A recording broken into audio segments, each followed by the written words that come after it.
పుణ్యానికి మార్గం. ఒక బ్రాహ్మణుడి కథ. ఒకప్పుడు ఒక గ్రామంలో విష్ణుశర్మ అనే బ్రాహ్మణుడు ఉండేవాడు. అతను చాలా చదువుకున్నవాడు, వేదాలు తెలుసుకున్నవాడు. కాని అతనికి ఒక అహంకారం ఉండేది. నేను ధార్మికుణ్ణి, నేను తపస్సు చేస్తున్నాను, అంతకంటే గొప్పవాడు ఎవరూ లేరు అనే భావన. ఒకరోజు పరమశివుడు ఒక భిక్షాటన వేషంలో అతని ఇంటికొచ్చాడు. భిక్షాందేహి అని అడిగాడు.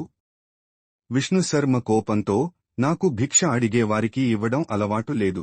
నేను తపస్సు చేస్తున్నాను, అది చాలదు అన్నాడు. అప్పుడు ఆ యోగి రూపంలో ఉన్న పరమశివుడు అతనితో ఇలా అన్నాడు. ఓ బ్రాహ్మణ, నీ తపస్సు నిన్ను మాత్రమే రక్షిస్తుంది, కాని నీ దానం ఇతరులను రక్షిస్తుంది.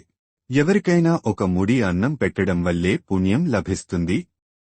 పంచడమే నిజమైన తపస్సు. ఇదే మాటలు అతని హృదయాన్ని తాకాయి.